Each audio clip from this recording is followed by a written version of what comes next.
오늘은 큰 하락이 왔을 때 우리가 해야 하는 일은 무엇인지 제 생각을 한번 말씀드려 보겠습니다. 최근 주식시장은 경기 침체, 중동전쟁, 엔캐리 트레이드 청산 등의 여러 이슈들을 바탕으로 전체적인 흐름이 나왔습니다. 나스닥은 최근 한 달 동안 11.73% 하락하였고, 국내의 코스피 역시 14.56%나 하락하였죠. 미국장의 경우 올해 워낙 많이 올랐기 때문에 이 정도 조정은 충분히 생각해 볼 수 있지만, 이번 조정의 경우 워낙 단기적으로 빠르게 발생하여 특히 체감이 큰 것 같습니다. 또한 일본 증시와 대만 증시 역시 큰 폭으로 하락하였기 때문에 정말 오랜만에 나온 폭락이라고도 느껴지네요.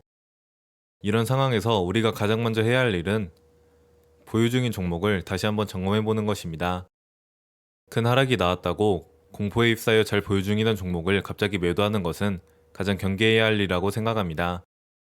따라서 우리는 이때 특정 종목을 매수했던 이유를 다시 한번 생각해 봐야 합니다. 보통 종목을 매수할 때 우리는 실적, 밸류, 배당, 시장 성장성 등의 여러 요소들을 근거로 삼습니다. 때문에 이번 하락에서 이러한 근거들이 정말로 깨졌는지 다시 한번 생각해보고, 깨지지 않았다면 섣불리 행동하는 것은 피해야 합니다. 왜냐하면 주가는 결국 EPS와 멀티플을 곱한 수치에 불과하기 때문입니다. 우리가 만약 EPS가 성장하는 기업을 골라 보유 중이라면 이번에 나온 단기간의 하락은 단순히 멀티플이 조금 바뀐 것뿐이라는 사실을 인지해야 합니다. 시장 심리가 안 좋아져 PER 등의 멀티플을 낮게 적용받는다고 해도 결국 그 부분은 EPS가 상승하면서 상쇄될 일입니다.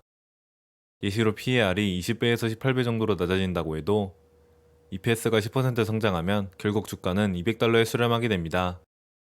따라서 우리는 이 사실을 인지하고 단기적으로 주가가 하락이 있더라도 큰 걱정은 할 필요가 없다고 생각합니다.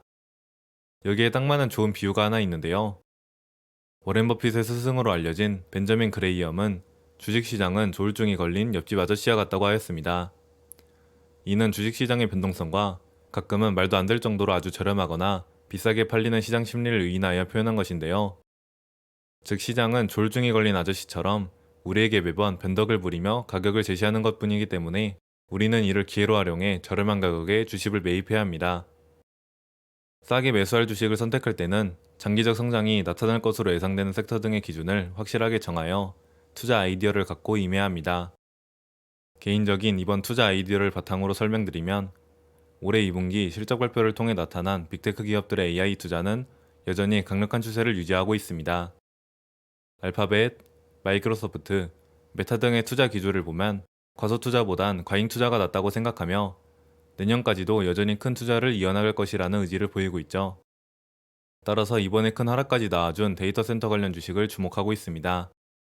사실 이는 굉장히 간단하고 모두들 아실 만한 투자 아이디어지만, 이렇게 명확한 투자 아이디어가 있을 때에는 그저 따라가는 것이 가장 좋다고 생각하는 편입니다.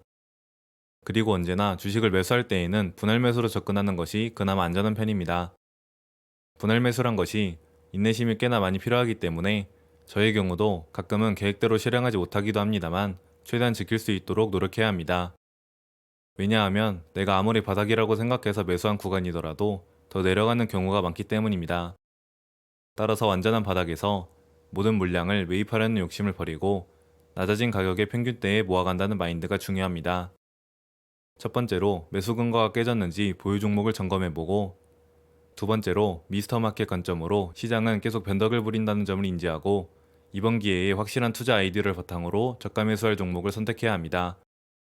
세 번째로 종목을 선택했다면 최대한 분할 매수로 접근합니다. 이렇게 개인적으로 생각을 정리하고 있고요.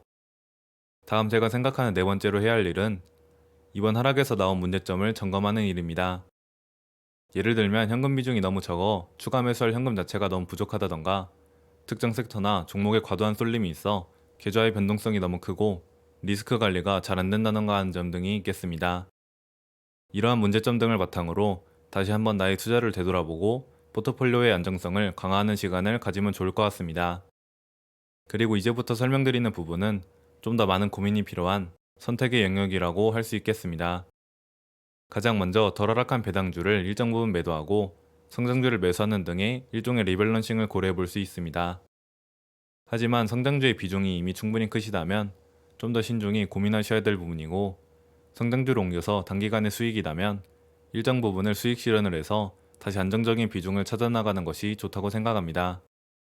다음으로 해지 자산의 편입도 괜찮아 보입니다.